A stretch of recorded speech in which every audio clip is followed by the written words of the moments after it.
In solo leveling, after the key to the Kartanon Temple finally had its timer reduced to 0, Drippy Woo left to go find out the source of his power once and for all.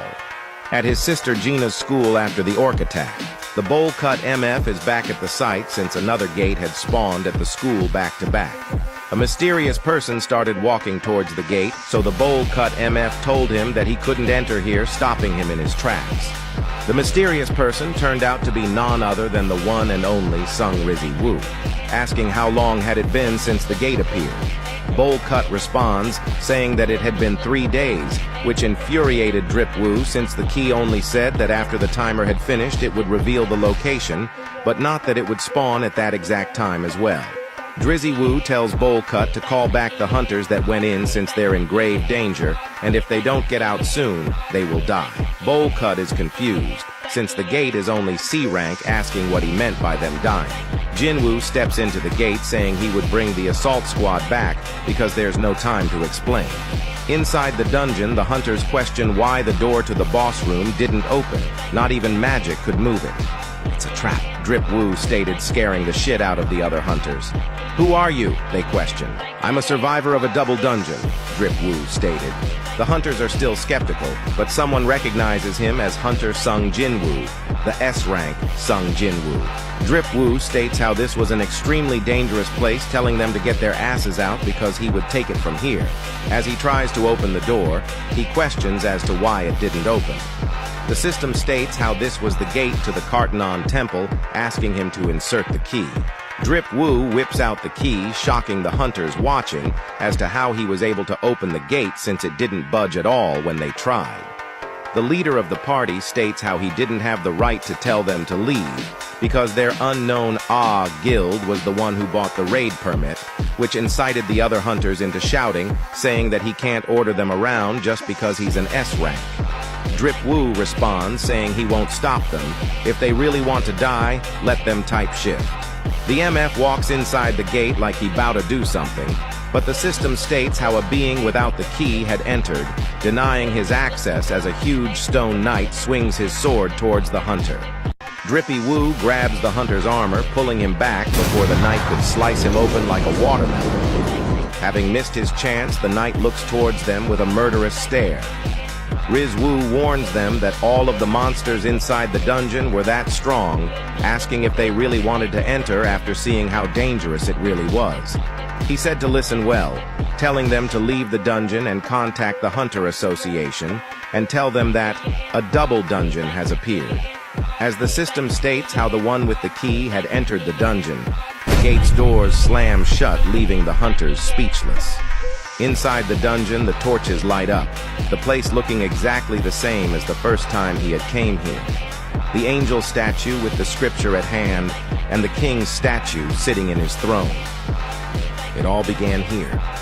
As Jinwoo walks towards the statues, he says, "I've returned." He states how this time will be different while reminiscing of the last time he was here. "I can clearly feel it through my bones. These statues aren't monsters, nor are they living beings. They're merely puppets of someone, something, and there's only one thing that emits magic in this room. So it was you," he states while looking at the direction of a statue while tapping the floor to get a reaction out of it. Drippy Woo asks why it won't say anything, and why it wouldn't answer his question. But he wasn't talking to the king's statue like we would have thought. He was staring at the angel statue as it grins menacingly as it says, "At last you have arrived." The scripture containing the rules of God suddenly starts to crack. As the angel statue breaks it to absolute pieces, he says, "I see you have finally made it this far." Unimpressed, Drip Woo says how the so-called commandments never meant anything after all. The angel statue grins, saying that they did mean something once, but they are not important anymore. "Are you the one who called me here?" he questions. The statue smiles, saying it was indeed him that called him here. Jinwoo asked if he was a monster, but the statue said he's asking all the wrong questions, since instead of asking who he is, he should be asking who his true self is. The Stone Knights awaken as he said this would be his final test, and if he's still standing at the end of it, he will tell him everything. That will be his reward to him. Drip Woo gets ready for battle, calling for his shadow soldiers. But the angel says how that won't do since no cheating is allowed. He's the only one he wishes to assess. He doesn't give a flying fuck about his servant's abilities, sealing most of the perks he received from the system. So this is how it's gonna be, huh? Jinwoo states, disappointed by the fact that all the cards in his hands ended up being useless. A stone knight suddenly rushes towards Drip Woo. Though he can't use most of his abilities, he can still use his inventory. Since that's the case, he will just beat the fuck out of everyone with absolute brute strength. As the knight's sword is about to make impact with Drip Woo, he manages to catch it with a single arm, while raising his other hand, breaking the sword in half like a piece of cardboard. With the broken sword, he suddenly throws it, hitting the MF right in the face between the gaps of his armor. As it tries to remove the sword from its cranium, Jinwoo kicks the sword deep in its skull before it could even pull it out. As another knight rushes towards Rizzy Woo, he prepares to counterattack, slicing the axe in half like it was butter as he leaps into the air, cleaving the knight's skull with his daggers. He states how they just keep coming after him relentlessly, no matter how many he destroys. He turns around to see that the god's statue started charging up its attack, and since it was too late to dodge it, he activates the skill Commander's Touch, lifting the stone knights, blocking the god's statue's insanely powerful laser beam attack as it grins while shooting it. The attack being so strong that it raises his skill to its final form, the Commander's Authority. Though the shield made of statues melted due to the attack, Drippy Woo managed to dodge it, stepping to the side, thinking that if he wants to win this, he'll have to get rid of that guy first, stomping as the ground gets crushed as he leaps towards the behemoth with immeasurable speed.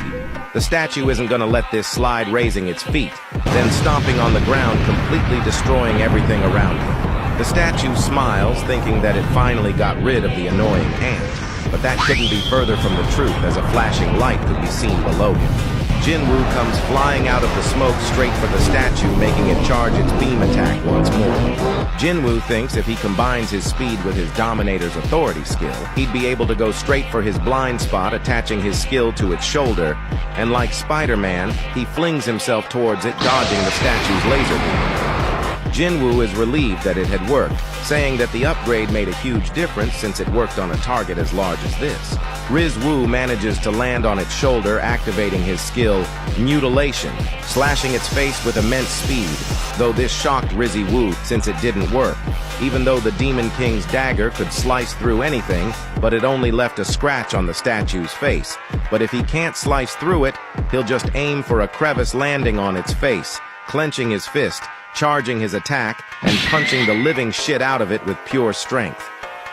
The angel statue states how he never would have thought he'd use that kind of attack against one of his creations, as Jinwoo charges up his attack again, punching it right in the same spot as before.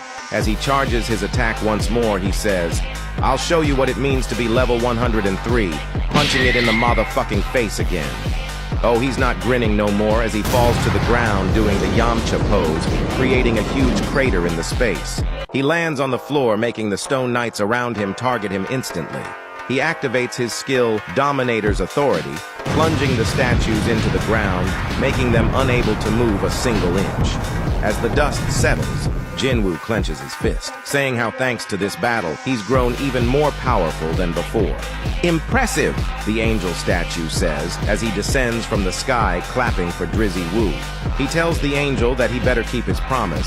The angel's mask starts crumbling while he laughs, saying that the test isn't over yet since he is still here, making Jinwoo nervous since he just received an urgent quest from the system. "I am your final test," the statue said, as the system states that if he doesn't defeat the enemy in 10 minutes, his heart will stop beating. Jinwoo asked who the hell he was. He responds with the system saying that he told him that it was a pretty silly question, but he'll give him the answer anyways, as he grins extensively. "I am the architect of the system," the angel states while speaking with both his mouth and the system panel, asking if he's satisfied with his answer. Outside of the double dungeon, Jinchul arrives at the scene as Boldcut tells everyone from the surveillance team to move out the fucking way. Jinchul thought that even though he's gathered 7 elite hunters from the association, he already knows they aren't going to be a single bit of help, but is instead preparing for a worst-case scenario. Jinchul can feel the immense pressure coming from the gate, leaving him stricken with fear, unable to even move. As a blade grazes his neck, Jinchul asks if anyone else was picking this up, saying that he felt a terrifying storm of mana coming from the gate, making him feel like he was about to die any second. Jinchul asked his subordinate if there were any major guilds on standby, and he responds, saying that the Hunters Guild is on standby to raid. He then asks about their 2 S ranks, and he responds that both Mami Cha and Choi Jong-in have both agreed to participate. Jinchul nervously tells him to put in an emergency request with the Hunters Guild, since they need their assistance quick. Inside the gate, the architect spawns 6 arms out of his back, making Jinwoo nervous because of the pressure he was giving off. The final test, Jinwoo versus the architect, begins now. The statue suddenly disappears from its place, appearing right next to him, as he punches him with brute strength without being able to react, sending him flying to Timbuktu, crashing into the wall. The blow being so powerful that it made Jinwoo spew blood. Without being able to catch his breath, the architect launches a punch, but Jinwoo managed to dodge it at the last second. But 2 more fists came flying at him point blank, as the architect Gatling punches the living shit out of him without letting up. The architect smiles, thinking this is too easy, but gets shocked by what he sees. Jinwoo managed to block every single punch that was being thrown at him, staring deep into the eyes of the architect. He grins while saying he's impressive, truly impressive, saying that he's exceeding his expectations. A punch managed to land on Jinwoo, making the architect think he's finally got him, but he slides on its arm, minimizing impact, delivering a shocking blow right to the architect's face, which sent him flying to the other side of the room.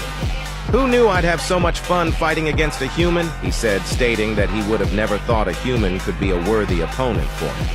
"How very amusing," he said, as the other side of his mask crumbled, revealing his ugly side.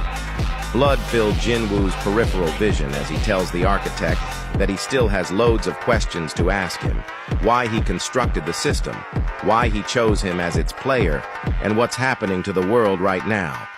The architect suddenly rushes at him, saying if he really wanted to know, and if he thinks he might not get all the answers he wants after killing him. Jinwoo dashes towards him, but since close combat puts him at a disadvantage, he activates the skill Dominator's Authority. The architect realizes he's trying to attack from a distance, activating the same exact skill, counteracting Jinwoo's attack, which caused him to get pushed back by the explosion caused by both skills colliding. Since he can use the exact same skill as him, attacking from a distance is pointless. The architect grins, saying that it didn't matter, whether he killed him or not. The answers he will receive are already predetermined, spawning weapons out of thin air, each hand holding a different weapon, as he says that the answers he's getting were predetermined since the moment he even designed the system. Confused, Jinwoo asks how the architect was even able to design something like this, asking how he was able to give him such powers. He responds, saying that he did not only not choose him, but was in fact against the idea of him becoming the player, saying he's simply the architect and moderator of the player breeding system. Since his design is perfect, it meant whoever the system chose was the best possible candidate to inherit it. The architect leaps into the air, saying that for the remaining time he'll go all out, crushing the ground below him. Jinwoo dashes towards him as they clash with immeasurable speeds. As the fight goes on, Jinwoo can feel that his senses are getting sharper, gaining the confidence to think he can actually beat him. A long sword, spear, and blade to his right, axe and hammer to his left. He can finally feel every single move he's making, dodging every single attack that was thrown at him. The architect's mask starts to crack. He's confused as to how he is able to block every single one of his attacks and even counterattack. Even though he's using his full strength, he's getting even faster, ending with one of his arms getting sliced off. The architect can't believe his eyes. He may be in a fake body, but Jinwoo being able to inflict pain on him is absolutely shocking for him. He finally understands the reason why Jinwoo was chosen as the player of the system. The architect states how it may only be a small fraction, but it's mixed in there. He starts crashing out, shouting that he's just a mere human, saying, "How dare you!"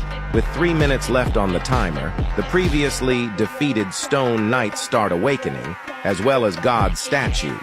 Since he doesn't have much time left, Drizzy Woo lunges forward, leaping straight into the tiger's den. He activates the skill Dominator's Authority, punching the ground with immense strength, dispersing the statues. As he dashes towards the next enemy, a huge fist crushes the spot Drizzy Woo was standing on, but misses terribly since he managed to dodge it. He dashes straight for the Architect as rapid clashes between both of them ensue. He manages to cut off two of the statue's arms, but the statue counterattacks, grazing his stomach. As he jumped backwards, he was attacked by an unknown assailant, shocking Jinwoo. He turns back, angering him since it was the same statue who had cut off his leg the first time he was here. He leaps towards the shield statue, crushing its head in one fell swoop, looking back at the Architect with a murderous gaze, making him start yelling for some reason. With 2 minutes and 21 seconds left on the timer, Jinwoo manages to slash off two more of the Architect's arms as a huge explosion occurs because of the battle. 2 minutes and 14 seconds left on the timer, the smoke starts clearing up. Drizzy Woo points his dagger towards the Architect's neck as he says, "I've lost. The test is over." His body is in complete shambles as the battle ends with 2 minutes and 11 seconds left on the timer. He points towards him saying that the answer is within him. Drizzy Woo gets confused as to what he meant by within him as a system panel pops up asking if he wanted the data stored in his memory to be retrieved. He says, "The choice is yours."